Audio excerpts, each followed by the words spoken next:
Hi, my name is Byron Pruitt, and I will be your trainer for today.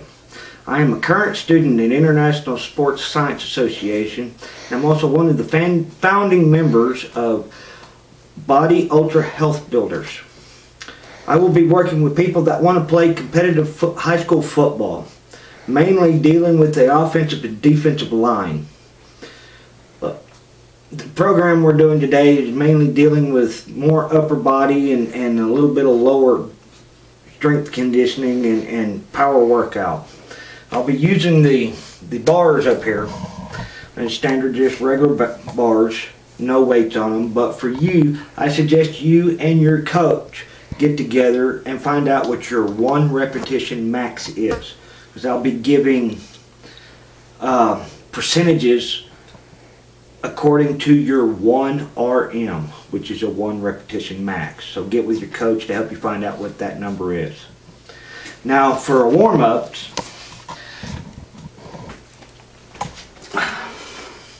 just standard warm-ups, I like doing some lunges. Do both sides for roughly 20 to 30 seconds, really stretching your legs out here, keeping a neutral body. You want to hold it for 20-30 seconds and switch to the other side. Use everything at your disposal you can. Some gyms will have more. You can even do a lot of this outside. In a weight room, it's always good to have a spotter. Mine is close by working the camera. And then we'll go into the butterflies. Everybody that plays football knows what butterfly stretch is. You'll do that, hold that roughly 20-30 seconds as well. You really want to stretch out your arms, your legs, and always try to keep a neutral spine. Okay. And if you're by yourself, there's what I call arms against the wall. In this case, I'll use this machine here. What you do is you stand side to side and grab a hold of it, keep your arms straight, and just turn your whole body back away from the arm until you feel it really stretch the bicep and into your pecs. You hold that roughly about 10-20 seconds. And get a good stretch going on. And of course you want to do it to the other side as well. And just like it before, just the other way. You're not twisting your body. You want to keep your core straight. Really get in and stretch where you can really feel it in your pec. If it starts to cause pain, you want to stop immediately at any time. If anything that starts to hurt, seek attention from your coach or get some medical help. Make sure you're cleared before you're ready to go. I also incorporate some yoga stretches in here because they're really good, especially for the lower back, especially when you're doing the cobra pose. You're really pushing. You want to keep both feet and legs straight and just kind of try to set your hips all the way down to the ground. You want to hold that pose a good 30 seconds. With that, you want to walk it up in what they call a downward dog. Try to really force your heels down. Feel the stretch in your calves. All over your leg. You want to hold that one about 30 seconds. And then, after that, you want to get into a push-up position. You want to do about 10 to 15 push-ups. I'm going to do 10. And you want to do 10 crunches. Everybody in high school football knows these. You want to do a good form each time. You don't want to get sloppy with them. Just nice and smooth. You're just warming up the body. 2, 3, 4, 5, 6, 7, 8, 9, and 10. I'm going to get help from my assistant here. I'm going to do 10 crunches real quick. 1, 2, 3, 4, 5, 6. Make sure you don't slap yourself down on the ground. 9 and 10. Okay. Then we're going to do about a minute running in place, doing high knees. Football there again, most everybody knows you run in place a lot, you run. It really helps with the endurance. Not really so much power, but it does help you during the game. So you just run it in high knees. Not getting too excited. You want to do that for about a good minute. You know, get the blood flowing, get circulating.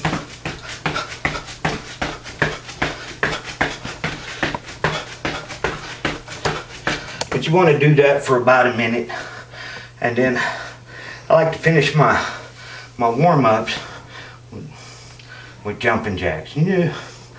About 15-20 jumping jacks after a good set of high knees and warming up. You ought to be good to go for the workout. And there again, you just really looking for form. Be sure to take a short break, you know, when you're changing sets. Give your body time to recover.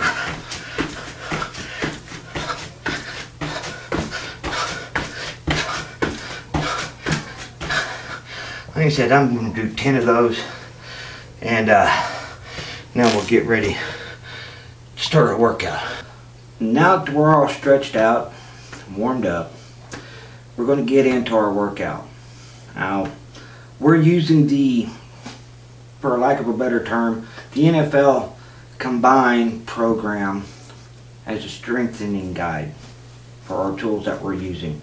We'll be using the regular bench, be having an incline bench, several different variations of. Also, we'll be doing some what they call high bar squats and high bar lunges. As I said before earlier, I'm just using just the bar just to show the form of what you should be doing. Between you and your regular football coach, you will get together with them and figure out what your 1 repetition max, otherwise known as a 1 RM. As I stated before, I'll be giving percentages of a variance below your 1 RM max. So, as I said before also, I know I'm repeating myself, this is an off-season workout to keep you in shape for the next football season. So, we'll just get into it right here. And, you know, most people in high school, especially football and sports, don't know that a gym can be a good tool for game time until they get into it. I'm telling you now, the gym is your most valuable asset during any part of the year for especially high school football.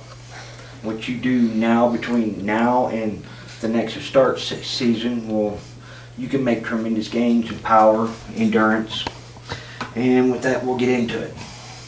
We're going to use the regular bench press because in the NFL Combine they use the bench press. Oops, I gotta change the bar.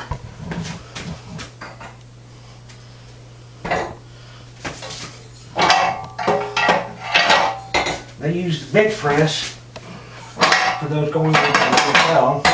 They use a weight of 225. Your target point should be around 135 for high schoolers. Of course, it's a different program. Right? Use a spotter anytime you're using free weights such as these. What you want to do, regular bench, don't bounce it off the chest. Do 2 sets of 5. 3, 4, 5. Come down. Take about 5 to 10 second break. Also keep plenty of fluids on hand. So as you're working out, you're perspiring. Then last set. 1, 2. Be sure don't bounce the bar off your chest. 4, 5. Go ahead and go all the way up with it. Now after your 2 sets of 5, you want to take a 30-second break. And for us, that gives us time to move some equipment around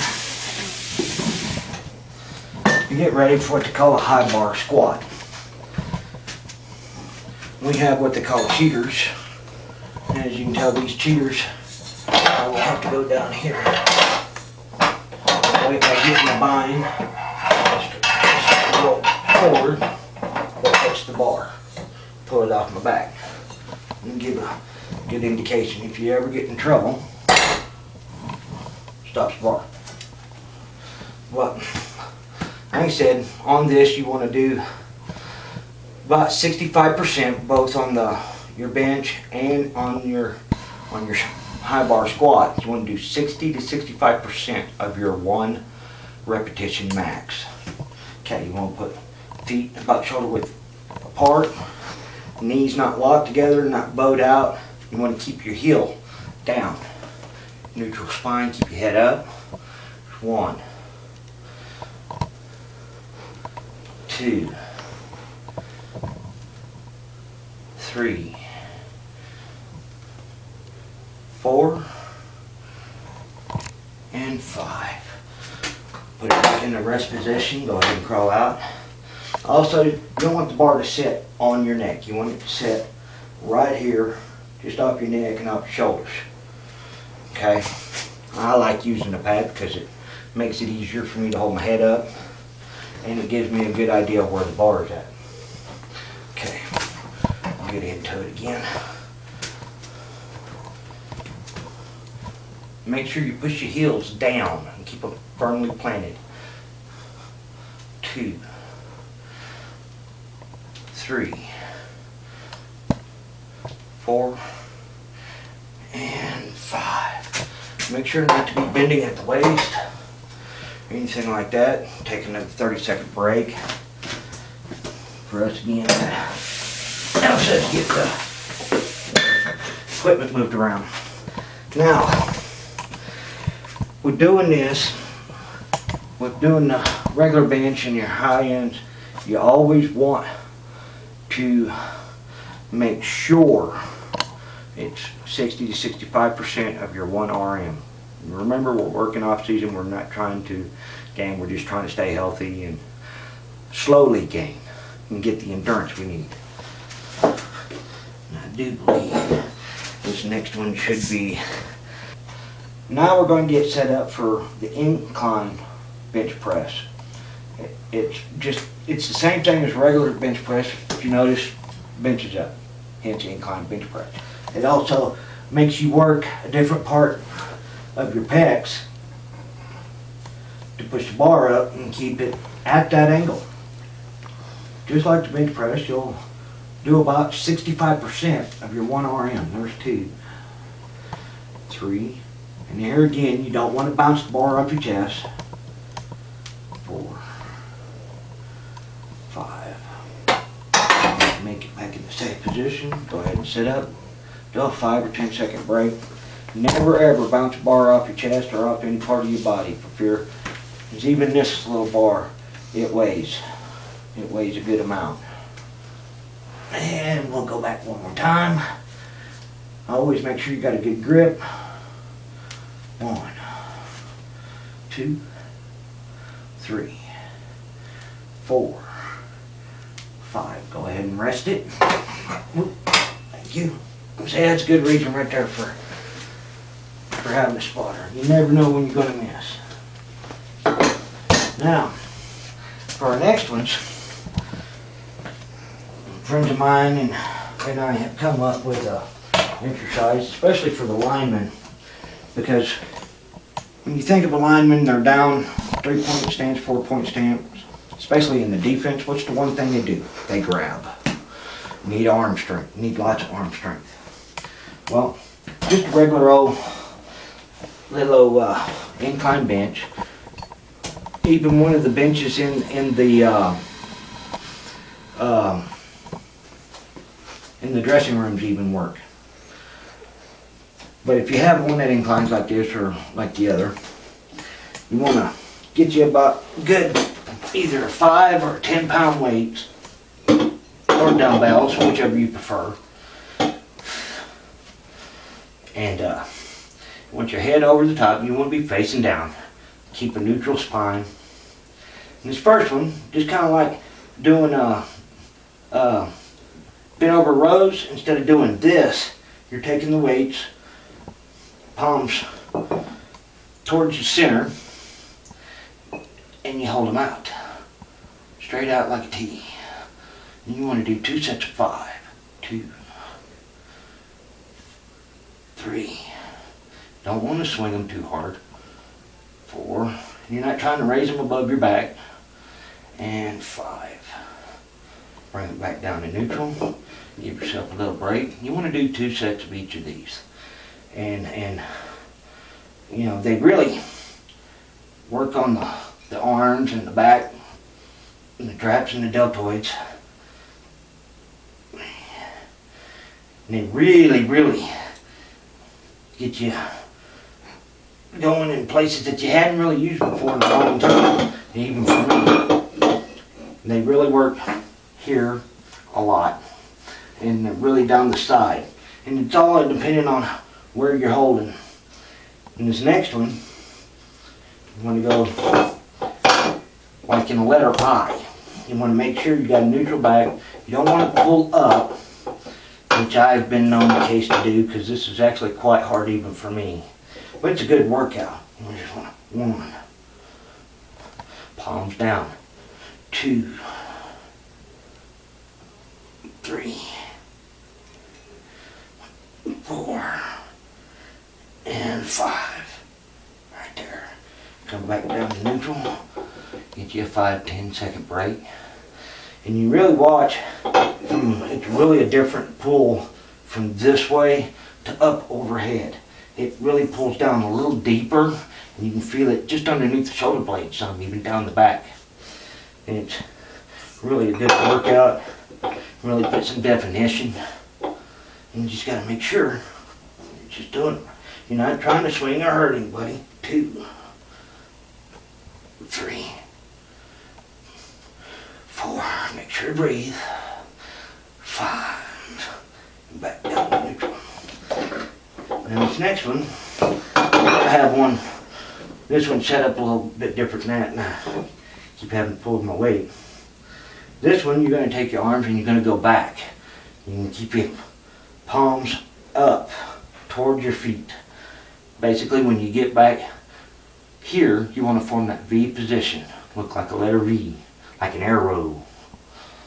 You want to do 2 sets of 5. 3, 4, and 5. Because when you really think about it, you get alignment in a 3-point stance. A lot of their power is right here in your arms. Even in the stance, power comes from some of the strangest places on alignment. Their legs, their back, their shoulders, and their arms.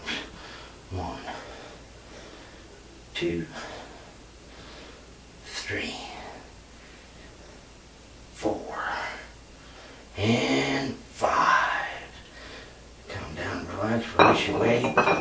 And after a while, you start really feeling the burn, and you can come up and use up your weight to 10 pounds. Now next we're going to do, I know not everybody has the same type of equipment I do. Some of them have individual stations like most high schools do. This is just a home gym. It works, meets my needs, especially for alignment. Not only working that, you want to do your preacher curls. Make sure you get up underneath and just do 3 sets of 10, or 3 sets of 5, excuse me. 4 and 5. I'm not using a whole bunch of weight because I'm just showing form. Most of them use free weights, which be careful, use a spotter always. And get you about a 5-10 second break between sets. 2, 2, 3, 4, and 5. And knowing all that, and I'm only going to do 2 sets because I've got more stuff I want to show you, and time's a little restricted here on YouTube. So what we'll do next is we'll get into doing the leg extensions. Most of them have stations or machine weights, not free weights. This is a free weight setup. It's almost a machine setup, but I don't have the cable, so it would be considered free weights. And you want to do 2 sets of 10. You know, this is for the lower legs, mainly your thighs, your hamstrings, mainly for your, you know, upper thighs strength. 4, 3, 2, and you really don't want to swing them. You want to get some good weight on there, but you don't want to overload yourself. And the principle is when you're in a 4-point stance, you got to have the leg power. And I'm sure your coach has a running program and a sprint program. Pay attention to those. 3,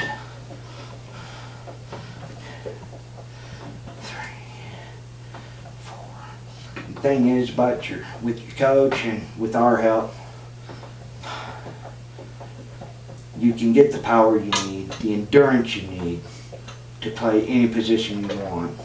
I have worked with a lot of 6-man football teams, especially in Texas, but that was before my training here at ISA, and I'm excited to say that this is my first, so I'm really excited. Now we're going to go into the leg curls, and this is more working the calves to pull that up and the back part of your thighs and your glutes. Then again, you're doing 2 sets of 10.